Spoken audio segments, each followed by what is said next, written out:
நம்ம எல்லாருக்குமே தெரிஞ்ச ஒரு முக்கியமான விஷயம். இது ஏன் நடந்துச்சு? எதனால நடந்துச்சு? எப்படி நடந்துச்சுன்னு சொல்லிட்டு இந்த வீடியோ ஃபுல்லா சொல்லியிருக்கேன். மறக்காம எண்ட் வரைக்கும் பாருங்க. வாங்க வீடியோக்குள்ள போலாம். இந்தியன் ஆர்மி மாரியே ட்ரெஸ் பண்ணிட்டு, கையில துப்பாக்கி ஏந்திக்கிட்டு, கூட மக்களா ஒரு டூரிஸ்ட் பிளேஸ்ல போயிட்டு அவங்களோட மதம் என்னன்னு கேட்டு சுட்டுருக்காங்க. இது வந்துட்டு ஏதோ ஒரு ரேண்டமான பிளேஸ்ல நடக்கல. ரொம்பவே ஃபேமஸ் ஆன லியோ, அமரன் அந்த மாதிரி மூவி எல்லாம் எடுத்த ஒரு பிளேஸ்ல நடந்திருக்கு.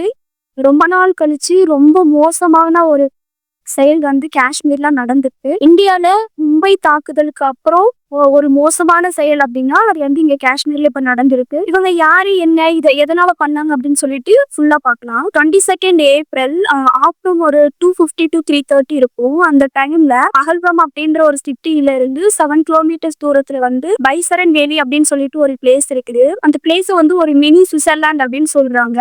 பிகாஸ் அந்த பிளேஸ் வந்து ரொம்பவே நல்லா இருக்குமா. அங்க வந்து நிறைய டூரிஸ்ட் வந்து விசிட் பண்ணுவாங்களாம். நான் சொன்ன மாதிரி அந்த ஆஃப்டர்நூன் டைம்ல அந்த பிளேஸுக்கு பக்கத்துல ஒரு திக்கான பைன் ஃபாரஸ்ட் இருக்குது. அதுக்குள்ள இருந்து ஒரு 4 தீவிரவாதிகள் வந்திருக்காங்க. இந்தியன் ஆர்மி ட்ரெஸ் போட்டுட்டு பாடி கேமரா கன் எல்லாம் வச்சுட்டு வந்திருக்காங்க. அங்க இருக்கக்கூடிய டூரிஸ்ட்ல என்ன நினைச்சிட்டாங்க அப்படின்னா அவங்கள உண்மையான ஆர்மி அப்படின்னு நினைச்சிட்டாங்க. பிகாஸ் காஷ்மீர்ல எங்க பார்த்தாலுமே எப்பயுமே இந்தியன் ஆர்மி இருந்துட்டே இருப்பாங்களா. வந்த இடத்துல ஒவ்வொருத்தவங்க கிட்டையும் உங்க மதம் என்ன அப்படின்னு கேட்டு சுட்டிருக்காங்க அப்படின்னு சொல்லிட்டு அவங்க பாரு ஐ விட்னஸஸ் வந்து கேமரால பேசுறத பார்க்க முடியும். அது மட்டும் இல்லாம என்ன சொல்லியிருக்காங்க அப்படின்னா இங்க என்ன நடந்துச்சு அப்படின்னு சொல்லிட்டு உங்க பிரைம் மினிஸ்டர் மோடி கிட்ட போய் சொல்லுங்க அப்படின்னு சொல்லியிருக்காங்க. இந்த மாதிரியான சில விஷயங்களை அங்க இருந்து தப்பிச்சு வந்த சில பேர் வந்து சொல்லியிருக்காங்க. இதுல இறந்தவங்க எவ்வளவு பேர் அப்படின்னு பாத்தீங்கன்னா 28 பேர் இறந்திருக்காங்க. 20 பேர் காயப்பட்டிருக்காங்க. அவங்க எல்லாருமே ஹாஸ்பிட்டல்ல அட்மிட் பண்ணவும் பட்டிருக்காங்க. இதுல இந்தியாவில இருக்க நிறைய ஸ்டேட்ல இருந்தும் நிறைய பேர் இருக்காங்கன்னு சொல்லியிருக்காங்க. அப்புறம் அதுல இறந்தவங்க 2 பேர் வந்துட்டு போனி ரைட் பண்றவங்க, அதாவது குதிரையில வச்சு மேல கூட்டிட்டு போயிட்டு வந்துட்டு இருக்கவங்க 2 பேர் இறந்து. அதுல ஒருத்தர் நேம் வந்துட்டு சையத் அதில் ஹுசைன் சா.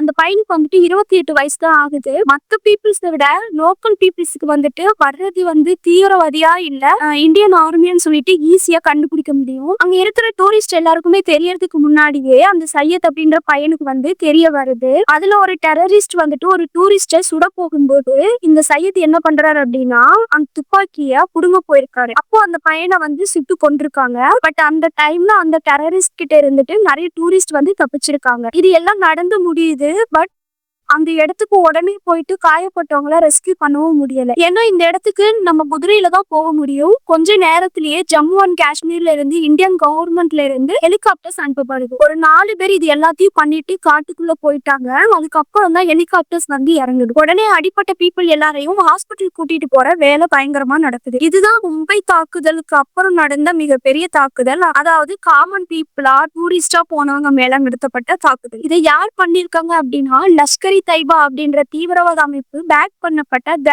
ரெசிடென்ட் ஃப்ரண்ட் அப்படின்ற ஒரு அமைப்பு தான் பண்ணிருக்காங்க. டிஆர்எஃப்னு அவங்களும் சொல்றாங்க. இவங்க என்ன சொல்றாங்க அப்படின்னா இந்தியால 2019க்கு அப்புறம் அதுவும் இந்தியாவில இருக்கக்கூடிய யூனியன் டெரிட்டரி பாண்டிச்சேரி மாதிரி காஷ்மீரையும் மாத்தியாச்சு. அதுக்கப்புறம் வந்து காஷ்மீர்ல 85,000 பீப்புள் இந்தியாவில இருக்க அதர் ஸ்டேட்ல இருக்கக்கூடிய பீப்புள் தான் வந்து இங்க செட்டில் ஆயிருக்காங்க. அதனாலதான் நாங்க இதை பண்ணோம் அப்படின்னு சொல்லியிருக்காங்க. இந்த விஷயத்தை தான் அவங்க பேசிட்டு போயிருக்காங்க. இந்த அட்டாக் நடந்த இந்த டைம்ல இந்தியாவோட பிரைம் மினிஸ்டர் இந்தியாவில இல்ல. அவர் வந்து துபாய் போயிருந்தாரு. இந்த விஷயம் தெரிஞ்ச உடனே அவரோட மொத்த ட்ரிப்பையும் கட் ஷார்ட் பண்ணிட்டு திரும்பி வர்றாங்க.